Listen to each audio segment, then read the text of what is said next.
the leefstraat, the living street. This is the newest phenomenon in urban living. All over the Netherlands, like here in the Kersstraat, the Cherry Street in Utrecht, residents are banding together to ban the cars and make their street a social place.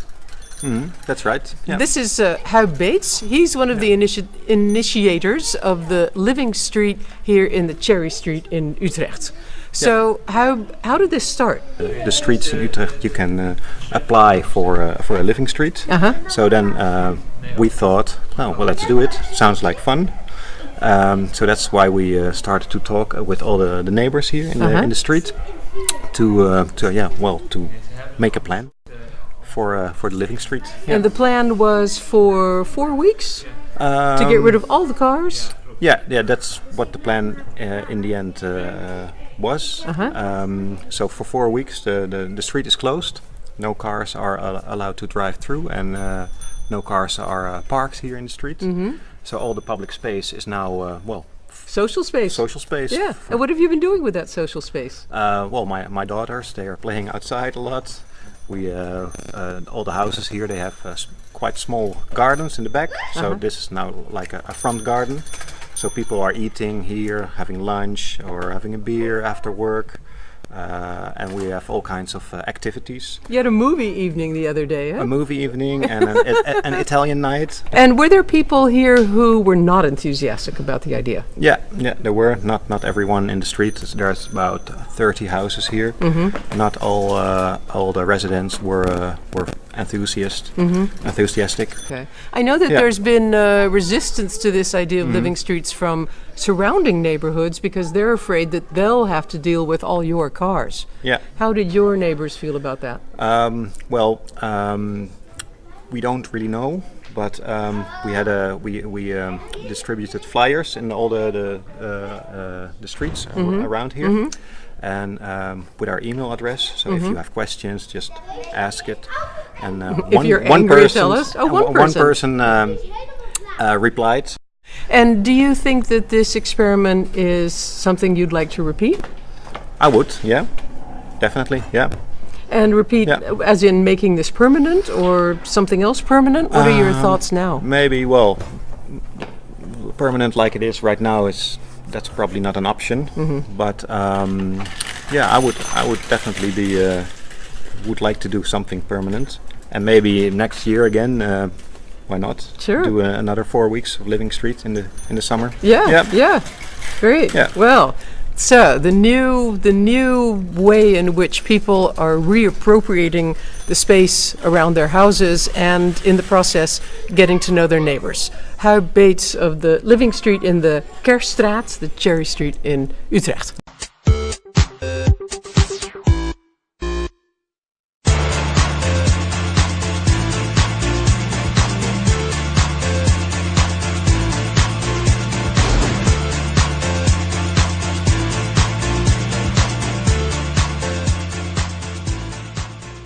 The new institute in Rotterdam for architecture, design and e-culture has redesigned the ground floor again, and they still have a fantastic bookshop, and it's always a pleasure to see what exciting new things are here.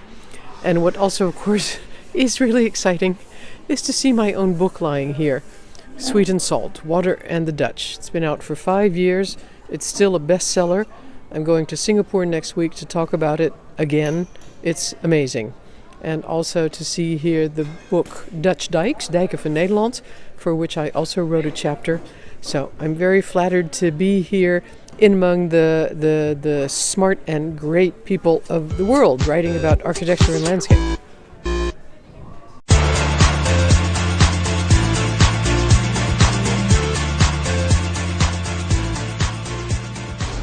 These stairs behind me are the temporary access to the exhibition Architecture of Appropriation in the new institute in Rotterdam. They symbolize forcing a new way into a building, which is the subject of the exhibition on squatting. Squatting has by now a long tradition in the Netherlands. It started in the 70s when the inner cities were really dilapidated and in very poor condition. There was a lot of empty space. Gradually, this space was bought up to be used as speculation, and the squatters said, this is wrong, we're going to take these spaces back, we're going to appropriate this space in the city. For many years, especially in the 80s, the squatting was a huge force in Dutch cities. At the end of the 80s and the beginning of the 90s, it got to be quite violent. But squatting has been an important factor in society in shaping the way we think about cities. I think a lot of people feel that squatters were right to condemn speculation of empty buildings and to show that they could be used for living together, working together, for cultural purposes. In 2010, squatting was declared illegal. I think that shows how the Netherlands, too, are moving towards a neoliberal societal model. But I think what you see well in this exhibition, the architecture of appropriation, is the influence that squatting has had on the way we think about our cities and about the way we use space. That our cities are full of useful spaces that can be used for people, not to let them stand empty, not to speculate with them, and that there are all sorts of improvisations possible, all sorts of uses that maybe we never thought of when we were just looking at buildings as objects for speculation.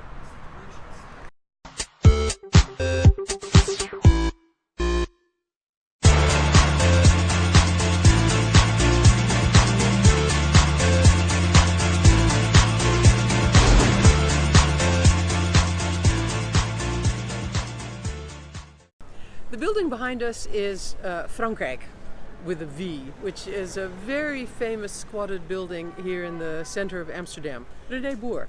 Hoi. Hi. You are the curator of an exhibition in the new institute in Rotterdam about squatting called The Architecture of Appropriation. Yeah. Has squatting had any lasting impact on the way we see the city? Yeah, I think so. Especially in the 70s, squatters introduced ideas about do-it-yourself urbanism and also how to create a city from the bottom up, collectively, anonymously, build, reappropriate buildings and change them after their heart's desire. And in that way, I think this is something that has taken on ever since. It surprised me for a long time that squatting was in itself not illegal. If you had a bed and a chair and a mattress in the squatted place, you could regard it as your home. Mm-hmm. For me, as an American, this runs so contrary to American ideas of property rights. Yeah. It's really unbelievably different. But the Dutch have always had a high tolerance for squatting because they see it also as a way of addressing an injustice. Is that right? Yeah, totally. Yeah, I think so. I mean, when thousands of people are looking for a home in the city and thousands of homes are empty, there is a sense of justice in appropriating these buildings and bringing this irrational coexistence of these two phenomena to bring them together, I would say. Yeah. And to bring the vacancy and the housing shortage together by appropriating these buildings. And I think large parts of the society accepted this practice of bringing these two together. Yeah, special, eh? And and still nowadays there is, even though it's criminalized, there is still a large acceptance for this practice. Yeah. And it's also still happening. So it has been outlawed, but it's still happening today. And what is the role of squatting in the future, as there is no longer anything empty in Amsterdam? Every single broom closet is now worth €700 a month. Yeah, that's true. Now that's definitely a big problem. Large parts of the city are now in use. The city is very popular, so there is less empty buildings. Yeah. But still, you see that sometimes owners have the opportunity to leave their buildings empty and not care about their buildings. So there's still now and then it happens that large buildings are left empty. While still at the same time as before, thousands of mostly young people are looking for a place to live. Yeah, like yourself. Like myself, yeah. But sometimes also groups of refugees, for example, or young families who can't afford to buy a home, for example. So there's all different kinds of categories of people still looking for a home and will find a solution for their own housing needs in an empty building. Mm-hmm. So, yeah. So squatting lives. Yeah, or as you say in Dutch, squatting goes on. Kraken gaat door. René Boer, thank you. Thank you very much. Yeah.